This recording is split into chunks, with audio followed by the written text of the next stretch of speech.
प्रद्युत मानिक की जनसभाओं में खूब भीड़ उमड़ रही है। अपने पार्टी के वो अकेले प्रचारक हैं, अपने पार्टी के अकेले रणनीतिकार हैं, अपने पार्टी के सब कुछ वो अकेले हैं और सारा दारोमदार इन्हीं पर है। और पूरे प्रदेश का दौरा भी वो कर रहे हैं, खास करके ट्राइबल एरिया का। दूसरी बात है, अस्वस्थ होने के बावजूद वो अपनी सारी जनसभाओं में पहुंच भी रहे हैं। प्रद्युत जी, बीजेपी के लोग अब जब प्रचार तेज हुआ है तो कहने लगे हैं कि बीजेपी के नेता कि आप लेफ्ट और कांग्रेस की मदद कर रहे हैं इस तरह से चुनाव लड़के। तो उन्होंने आज से एक हफ्ते पहले मुझे क्यों निमंत्रण दिया था दिल्ली में बात करने के लिए। देखिए, क्योंकि खरीद नहीं सके तो आप बोल रहे हैं कि मैं किसी और का सहायता कर रहा हूँ। ये सच बात है कि आज के दिन बीजेपी को बहुत कष्ट हो रहा है, प्रॉब्लम हो रहा है कि पूरे नॉर्थ ईस्ट में उन्होंने सब रीजनल पार्टीज़ को अपनी जेब में रखा है, मुझे नहीं ले सके। लेकिन मैं बीजेपी को एक बात आश्वासन देना चाहता हूँ कि कम्युनिस्ट को 25 साल हमने लड़ा, मेरे परिवार ने कम्युनिस्ट को पिछले 70 साल से लड़ा। और रही बात कांग्रेस की, तो कांग्रेस तो एक फैक्टर भी नहीं है सिलेक्शन में। और बीजेपी के जो बड़े बड़े लीडर्स के जो भाषण लिखते हैं वो लोग त्रिपुरा का होमवर्क नहीं करते। इसके लिए यहाँ में आकर वो लोग गुजरात के बारे में बात करते हैं, लखनऊ के बारे में बात करते हैं, वो लोग बेंगलोर के बारे में बात करते हैं, लेकिन हमारे नॉर्थ ईस्ट के बारे, हमारे त्रिपुरा के बारे ये लोग के भाषण में कुछ है ही नहीं। कल संकल्प पत्र आ रहा है, जेपी नड्डा जी यहाँ पर आ रहे हैं, संकल्प पत्र बीजेपी ला रही है। आपको पता ही है उनके संकल्प पत्र में जो संभावित चीजें हैं। 2018 में भी संकल्प पत्र आया था, हमें भी बहुत अच्छा लगा था, इसी के लिए बहुत लोगों ने उनको वोट भी किया था। संकल्प पत्र एक चीज़ होता है, घोषणा पत्र एक चीज़ और होता है, और सच में काम करना वो अलग चीज़ होता है। एक बात बताइए, वास्तव में ये जो थर्ड फ्रंट आपने क्रिएट किया त्रिपुरा में, तीसरा पक्ष बाइपोलर इलेक्शन से अलग, तो ये मदद किसकी कर रहा है और नुकसान किसकी कर रहा है? ये सवाल आप उनसे भी पूछिए जिन्होंने फर्स्ट फ्रंट या सेकंड फ्रंट खोला। मेरा फ्रंट फर्स्ट फ्रंट है, उनका front second and third front है। क्योंकि अगर आप देखेंगे पब्लिक में जो सपोर्ट है तो जीत तो मैं रहा हूँ, वोट तो वो लोग डिवाइड कर रहे हैं। अच्छा, एक सवाल लोग कह रहे हैं आपके विरोधी कि राजा साहब पीसीसी प्रेसिडेंट थे, कांग्रेस में खानदान उनका था, वो भी था, अपनी बहन को 2019 का लोकसभा लड़ा के भी देख लिया, तो अब जब कहीं नहीं हुआ तो अपनी पार्टी बना करके आए हैं। तो 2019 से और 2023 के प्रद्युत मानिक में क्या फर्क है? देखिए, इंसान बदलता है, इंसान तभी बदलता है जब वो अपना नाम पैसे से ज़्यादा ऊपर रखना चाहता है। इंसान तभी बदलता है जब वो पद या पोस्ट से ज़्यादा या लोभ से ज़्यादा अपने पूर्वजों का और अपने लोगों की भविष्य के बारे में सोचता है। मैं समझ चुका हूँ कि अगर त्रिपुरा के लोग मुझे याद करेंगे तो एमपी या चीफ मिनिस्टर बन के याद नहीं करेंगे, कांग्रेस का अध्यक्ष बन के याद नहीं करेंगे, वो इसके लिए याद करेंगे कि मैंने उनके लिए कुछ किया। और आज ये जो मेरा मौथा है, ये कोई पार्टी नहीं है, ये एक मूवमेंट है हमारे संवैधानिक अधिकार को, हमारे जनजातियों को संवैधानिक अधिकार को देने के लिए। जो लोग इस बात को समझते हैं वह अंदर से स्वीकार भी करते हैं, लेकिन बाहर से उनका पॉलिटिकल लाइन है तो उनको ये लाइन लेना पड़ता है। मैं कभी भी किसी के खिलाफ नहीं हूँ, लेकिन हम अपने लोगों की भूमि, हमारी भाषा, हमारे संस्कार, हमारा धर्म, हमारा जो लेजिस्लेटिव, पॉलिटिकल और इकोनॉमिक राइट्स है उसको संविधान के अंदर बचाना चाहता हूँ। क्योंकि हम बांग्लादेश के बॉर्डर के सामने हैं, और अगर आज केंद्र सरकार ने हमें ये सुरक्षा पार्लियामेंट में बिल पास करके नहीं दी तो हमारा नेक्स्ट जनरेशन खतरे में होगा। मैं ये चुनाव इलेक्शन के नज़रिए से नहीं फाइट कर रहा हूँ, मैं ये चुनाव नेक्स्ट जनरेशन के नज़रिए से फाइट कर रहा हूँ। राजा साहब, एक बात कही जाती है ना कि त्रिपुरा में शेड्यूल ट्राइब्स के लिए जो ऑटोनॉमस डिस्ट्रिक्ट काउंसिल है उसकी 28 सीटें हैं, उसमें 18 आप जीत भी चुके हैं, मेजॉरिटी में आप हैं भी, आप उसमें भी चुने गए।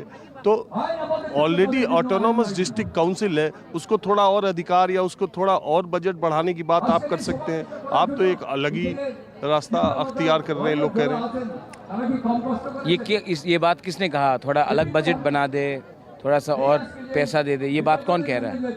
नहीं, मैं ये कह रहा हूँ। नहीं, ये बात कौन कह रहा है? नहीं, बीजेपी वाले कह रहे। तो लिख दीजिए। बोल क्यों रहे हैं? कर दीजिए ना, आपकी तो सरकार है, आप बजट बढ़ा सकते हैं, आप लेजिस्लेटिव राइट दे सकते हैं, आप इकोनॉमिक राइट्स दे सकते हैं, आप भूमि के राइट्स पट्टा दे सकते हैं, दे दीजिए ना। क्यों नहीं दे रहे हैं? तो आप तो ऑटोनोमस स्टेट की बात मैं क्यों मैं मुझे छोड़ दीजिए, मुझे फेंक दीजिए तालाब में, मुझे फेंक दीजिए। जनजाति को दे दीजिए, जो वो लोग बोल रहे हैं कि वो लोग देना चाहते हैं, दे दीजिए। मुझसे परमिशन चाहिए क्या? कर लीजिए ना।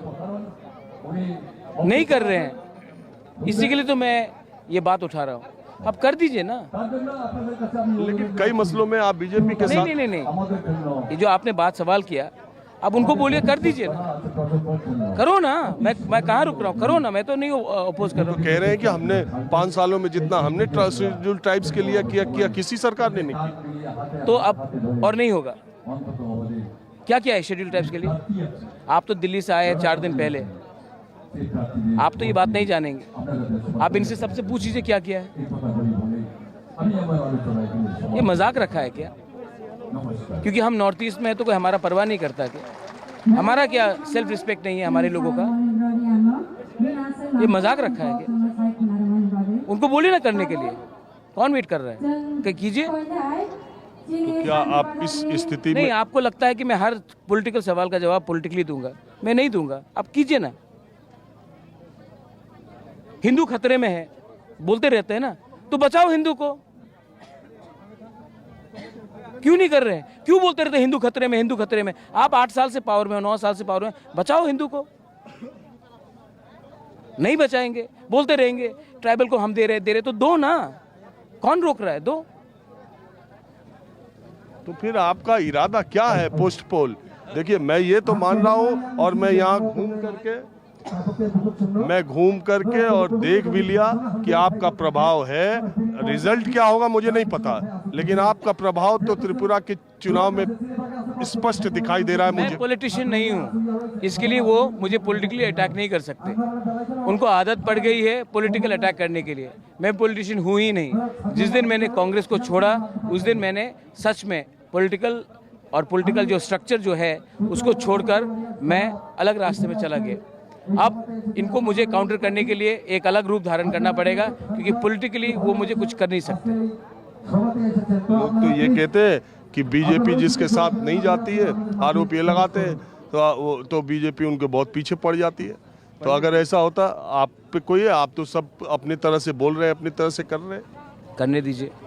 नहीं, आप तो कर ही रहे हैं ना। नहीं, मेरे पीछे पढ़ना पढ़ लीजिए। क्या है, क्या फर्क पड़ता है? कुछ कहाँ पढ़ते तो आप इतना कैसे करते? तो क्यों नहीं पढ़े? क्यों नहीं पढ़े? ये सब सवाल आप उनसे कीजिए ना। मैं बीमार इंसान हूँ, मैं अपने लोगों के लिए कुछ करना चाहता हूँ। मुझे कोई शौक नहीं है, खुद नहीं लड़ रहा हूँ, खुद एमपी के लिए नहीं लड़ रहा हूँ। राज्यसभा का ऑफर कितना आता नहीं किया। I want to give something to my people. इसमें क्या कॉम्प्लिकेटेड है? बुला के बात कीजिए। हुर्रियत से बात करते हैं, NSCN से बात करते हैं, अल्फा से बात करते हैं। हमें भी बुलाइए, मैं बात करूंगा। चलिए, आपने बात की, इसका बहुत शुक्रिया। Thank you. तो आज प्रद्युत मानिक का माहौल क्या है, मैं बस आज इतना ही। लेकिन मैं इतना जरूर कहूंगा कि त्रिपुरा की सारे राजनीतिक दलों की जितनी जनसभाएं मैंने अब तक पिछले 1 हफ्ते में कवर की है, उसमें सबसे ज्यादा प्रभावी और सबसे ज्यादा भीड़, सबसे ज्यादा आकर्षण वो त्रिपुरा मोथा के नेता और त्रिपुरा के राजा प्रद्युत मानिक की जनसभाओं में हो रहा है। देखना बड़ा दिलचस्प होगा जब नतीजा आएगा कि प्रद्युत मानिक इस भीड़ को, इस जज्बे को वोटों में कितना तब्दील कर पाते हैं और कितनी सीटें पाते हैं। बहरहाल, माहौल क्या है, मैं बस आज इतना ही। अगले एपिसोड में त्रिपुरा का कुछ और रंग लेकर हम फिर हाजिर होंगे। कैमरामैन अविनाश राणा के साथ राजीव रंजन, न्यूज़ 24 त्रिपुरा।